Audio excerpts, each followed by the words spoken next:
Hey, we're back. I'm here with my guy, Stephen Thiel, VP, Product, Attack Interactive. Stephen, how are you? Good. How are you? Good. We're going to tackle some common mistakes within the Salesforce HubSpot integration. Once again, today we're going to focus on how one of the big issues is the way that the integration is set up from the beginning. And the issue is that when setting up the HubSpot Salesforce integration, many times the people setting up the integration have more familiarity with one system than the other, right? Right. And that can cause a lot of problems. So, off the top, Stephen, what have we seen recently with some of these common issues when either somebody who's a little bit more experienced on the Salesforce side or a little more experienced on the HubSpot side come in, try to make these two play together, but through their, unintentional bias, we'll say, and it can lead to a couple problems. Yeah, for sure. I mean, we see it on both sides. So if you look at people who tend to be more familiar on the HubSpot side, hey, we started like that too. We've grown on the Salesforce side. We've self-taught it. Gotten the education that we need on the Salesforce side. But when you have more familiarity on the HubSpot side, you tend to two different paths. Like one, typically it's like setting up the sync rules. Sometimes we'll see like they'll prefer HubSpot data. Or organizationally, the Salesforce might tend to be the source of truth, and then you end up with properties that get overwritten either in HubSpot or Salesforce because there's a bias on where the source of truth is, what should be a two-way sync, what should be a one-way sync. I think the biggest issue we typically see on like the HubSpot side is not knowing how the sales team might be working in Salesforce. Salesforce, HubSpot only has contacts. Salesforce has contacts and leads. Some organizations use both contacts and leads. On the Salesforce side, they'll use leads more for leads that are still in the pipeline. They're qualified, but they're being worked, and they use contacts for once they get converted to an actual customer. Other companies don't like to work with leads, and they will only work with contacts. Which is a use case we saw pretty recently, where this integration was only creating leads on the Salesforce side. Sales team never saw any of these because they don't operate out of the leads tab. There was no notification set up on the Salesforce side to even notify them if a new lead got created. So tons of opportunity that kind of was just dead on arrival on the Salesforce side because sales team didn't even know it was there. Um, on the flip side, we see it on the Salesforce side too. Like they know Salesforce really well. Like, oh yeah, we can go in and set up the integration.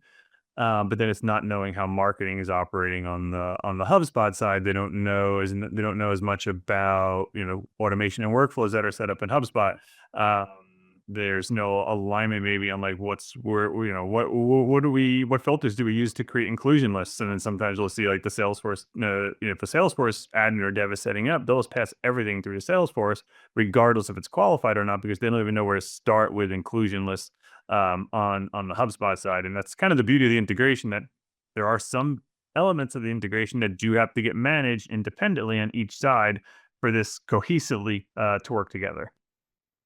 Yeah, and I think in the whole grand scheme of the, let's call it the RevOps revolution, the technology is supposed to make all of this stuff easier, right? It's supposed to make it so that the marketing's work is serving the sales process, it's serving every part of that customer journey, And so, I do believe that at the end of the day, whatever the sales team needs is probably what marketing needs to serve. So, how does that translate to the actual integration? Because marketing, obviously, the age old silos, right? Marketing, you're not getting back to the leads. These are good leads. Sales, no, these leads suck. It's no good. Butting heads all the time. But the tech is supposed to make this easier, and yet with this integration, sometimes it doesn't go that way. So tell me why, and tell me what teams can do to make sure that the marketing efforts and this integration are ultimately serving sales and helping, sales teams sell more and grow revenue and make everybody happier and happier. Yeah, I mean, I think it all starts with internal alignment. At some organizations, you might have one person with a director of marketing sales role or a CRO role who's kind of overseeing both departments. And other orgs, you do have, independent heads of each department. But you still have to have like that internal alignment because when the tech works, it works really well. Um, Typically, when the tech doesn't work, it's because there is no internal alignment, and they're kind of each department's operating out of a silo. And then someone just is like, "Hey, we need you to speak." They go and set up the integration, but there's no planning, thought, strategy that goes into it. So they kind of just use a lot of the out of the box settings, aren't familiar with how to handle like syncing rules and looking into custom objects and different things like that. So I think it all kind of starts with that internal alignment and like mapping out, at least loosely, even something, some sort of marketing to sales handoff process, because there needs to be some alignment. Maybe it's a smaller org and the lead volume isn't, insanely high, and maybe they're not doing a ton of top of the funnel marketing, so they might pass everything over to Salesforce. But most clients that we tend to work with, they typically do have efforts that are more top of the funnel, middle of the funnel, bottom of the funnel, so that they can feed that pipeline. And then that's when sales gets irritated because they have all those top of the funnel leads who maybe they only sign up for a newsletter, but those are getting passed into Salesforce. And without the internal alignment, the sales team doesn't necessarily know how to prioritize their leads, and then leads either slip through the cracks, or they just get, sales kind of, throws their hands up in the air and they're not necessarily working those leads. And to be fair, it's because those leads probably weren't qualified yet to get handed over, and they needed more nurturing on the marketing side before they got passed over to the sales side. So I think it all starts with internal alignment, like whether it's one person or multiple people, like talking it through and like at least understanding how marketing feeds sales and what that needs to look like in the tech for the tech to serve both departments. And going back to the root issue is like if you only know one system and one side of the business better, right? I think I would say 99% of the people using the integration are using HubSpot for marketing, sales for, or Salesforce for sales. I'd love to meet the 1%, by the way. It does the, but anyway, um, and when we started working with this integration, we many times would be working with a specific Salesforce agency. We would be on the HubSpot agency side. What were some of the problems with well, the ones that we should tell people, because I do believe the two team factor really didn't work out for multiple reasons. But why was that so tough? And why is that tough for any company who really wants to be able to get this integration to really work the way they need it to maybe not look at a HubSpot team and a Salesforce team and hope they can make it all work together, but rather work with a company that can do it all? Yeah, I think our biggest struggle when we were, operating in that model was, I mean, one, often we either didn't have access to Salesforce, or we had limited access to Salesforce. And then once we actually got into it, like data hygiene was typically like our biggest issue there, because we just didn't have the insight on what was happening on the Salesforce side, like what automation is set up over there, what flows are on the Salesforce side. Like again, the strategy on the Salesforce side, are they working out of contacts or leads?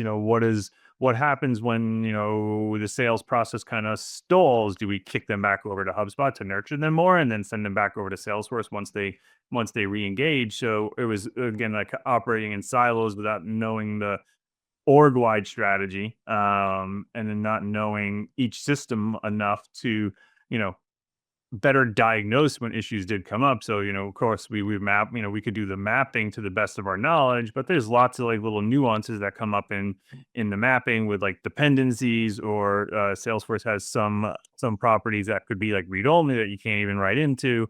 Not knowing the correct setup for the integration users on the Salesforce side and what permissions that integration user needs. Something that we ran into a lot there was that the integration user would be an actual person at at the company, and that should never be the case, because that we saw this a lot. Like that user would then leave the organization. Well, their email gets deactivated, the integration gets deactivated. So it's like having an independent Salesforce seat for that user with like the correct HubSpot Salesforce integration permission set. So it was more, I would say, like strategy level, and then like just technical knowledge of each system, and how the system and how they needed to interact. It's very difficult to set up that integration in a way that's going to best serve the end user without knowing, again, marketing and sales strategy, and without knowing HubSpot and Salesforce enough to know how they do interact with each other. And when you do encounter sync errors, how to even solve them in the first place. Yeah, which is why it became a no-brainer for us to really invest in more Salesforce resources and to be able to continue to build out that department within our organization, because we recognize that there's an ability to align these two systems. And you came out, yeah, it starts with a mentality, but also everybody playing nicely in the same sandbox. And I just think that's easier to do under one roof than trying to, to go after two vendors. So, okay, there you guys have it. The, big mistake. A lot of times I feel like these mistakes come down to like some of those internal alignments, but I think with this one, it really is like we've recognized it firsthand from being more proficient in one software at first, and then recognizing the need to be proficient in both. It really is that tackling some of these biases that people have when they're more ingrained in one system than the other. So thank you for explaining all of that. Thank you so much for helping us build out a Salesforce department, and for making it possible for us to be able to go in and really be that ultimate solution for people who need both softwares to really play nice together. Awesome. Thanks. That's it for today. If you like what you see, give us a thumbs up and make sure you hit subscribe so you can see our latest videos as soon as they drop. We really appreciate you watching. See you next time.